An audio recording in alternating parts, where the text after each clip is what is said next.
I'm boycotting all Asian businesses. And I said it with my blood clot chest. A black woman who's really been making waves on social media lately. She's calling on the black community to basically boycott all Asian-owned shops, corner shops, restaurants, you name it. She's calling on the black community to basically boycott all Asian-owned shops, corner shops, restaurants, you name it. Well, she argues that Asian communities got a leg up from the British establishment. Like, historically, they had it easier getting mortgages, starting businesses, and just weren't targeted as much as black communities who faced, higher stop and search rates and more barriers to building wealth. So she's saying, let's redirect our money to black-owned businesses. And yeah, she's getting quite a bit of support from folks who feel like, finally, we're doing something to empower our own community. Some people are even saying they've already started boycotting and it feels good to keep the money circulating locally in the black community. But here's the other side. She's also facing a ton of backlash. A lot of people are calling this out as basically racism in reverse. They're saying, look, you can't boycott businesses based on the owner's skin color. That's just not how a modern, fair society works. Critics are pointing out that Asian communities face plenty of hardship too. They dealt with racism, Islamophobia, and they often succeeded because of really hard work, long hours, and strong family networks. So to them, this isn't about privilege. It's about sacrifice and effort. And then you've got folks saying she's got double standards. Why only target Asian businesses? Why not apply the same logic to other groups? And people are really worried that this kind of rhetoric's just going to divide communities that have lived side by side for ages. So that's the situation in a nutshell. It's a big, messy debate with strong feelings on all sides. I don't have much to add to this H Mart Gate drama except for this. Black people staying in our business, I like it. Because regardless of what your position is on the whole H Mart, blah, blah, blah, blah, blah, at least you guys are caring. Because at the end of the day, this whole H Mart scandal is about whether or not Asians should be welcoming to white people and if assimilation or getting the goodwill from white people is the goal. You know who's been staying giving us that goodwill though, via drama and gossip? The black community. And it's making me think about my immigrant mom, who was an engineer for 30 years, worked with a ton of racist people. But she said that one person who just seemed to really understand her was the only black person on the team. And she was like, there's just something that like we just get about each other. And also I think she thinks I'm cute. And that has never left me. I always think about that. So thank you for having our backs, black community. May we return the favor. I think Elaine Payne can come out with it in a bit of a nicer way. Explain to the South Asian community, how can they understand, how can they help, how can they change the situation. I think the way she's come out with it was wrong and the response was wrong as well. So I think there's on both sides there's something that needs to be sorted out. But if that's the case, explain to us, explain to Asians what can they do to understand the struggles of black people. Yeah, because I don't think people understand that, and I think it's that ignorance that comes out here. The Asian and the black community need to be more united, because all I'm seeing right now is talk of boycotting Asian shops, and what that's doing is it's creating further divide. You know, Asians are seeing this and they're being robbed the wrong way and saying things back, which is now creating further divide, which is not what we want. From young, some of our best friends are Asian, some of our other best friends are black. You know, we don't care. You know, we're all happy, we're just together, we're having fun. I feel like sometimes it might be a London problem, because when you go further up north to Birmingham, Manchester, Sheffield, them sort of areas, black and Asian communities, they're like this.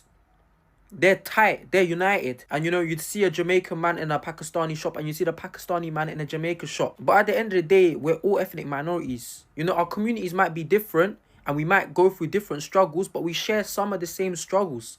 So we should be united. Even with our community's culture, we might be very different, but we also share some similar things. You might see an Asian-owned shop and a black-owned shop selling the exact same spices. But that doesn't mean you should go to one and not the other. Whatever's convenient for you, just go to. There should be more unity. It makes sense. We're all minorities at the end of the day, no matter whose pocket you're putting money into. Somebody on here made a really good point. They said, you guys are cutting African braiding salons, but you're not going to boycott Asian hair stores that are constantly disrespecting y'all and follows y'all around while you shop because they think you're stealing. Okay. So what's going on, everybody? I'm hoping that you're all doing well today. It's been a while, since you saw me here. So guys, there's this issue that is really going on, and it has happened even before, but people are still asking themselves why. You have seen that a couple of black communities are boycotting the Asian businesses, and the Asian community are also asking why would black people opt to boycott their businesses. So this has come way long because since then you have to understand that the Asian community, I'm talking about the Hispanic, the Asians, and the brown skin people in the United States of America, they've been having like a similar tradition with the black people. And where this hatred is coming from is where everyone is asking themselves as per now, but even without said and done, with that said and done rather. So you've noticed that sometimes these are some voices which have been projected by the black communities. Like they're saying, like when you go to an Asian shop, sometimes you get being followed, like you're gonna steal something, and that doesn't sit well with them. And also, let's say for example, if you have good history for traveling, maybe you've gone to Asia, you've gone to China, getting like a black skin product is really tough, or rather it's really hard to get.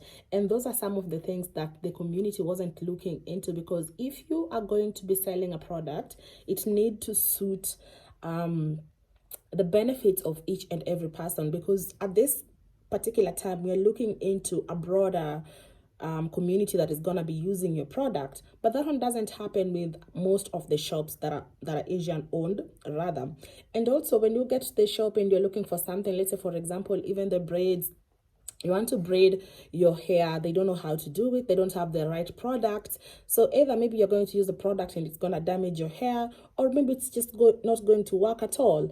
And even like this one comes as a particular area where you're looking into, maybe I would say like clothing. You've gone to Asia. If you've gone to Asia, if you know the Asian people, they're actually like really smaller. They are smaller in body shapes than the black communities, and some of the products could not really fit into the criteria of what the black community were looking into.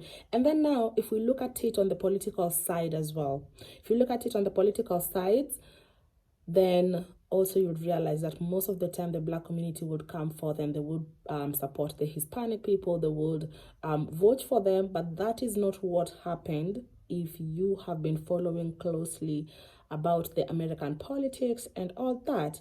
And also let's talk about the light skin privilege. Yeah, that one also affected like a larger number of that thought, therefore amounting to all this disruption and all that. So ladies and gentlemen, again, once in case you're new here, my name is Yvonne and you are welcome to being part of my online family.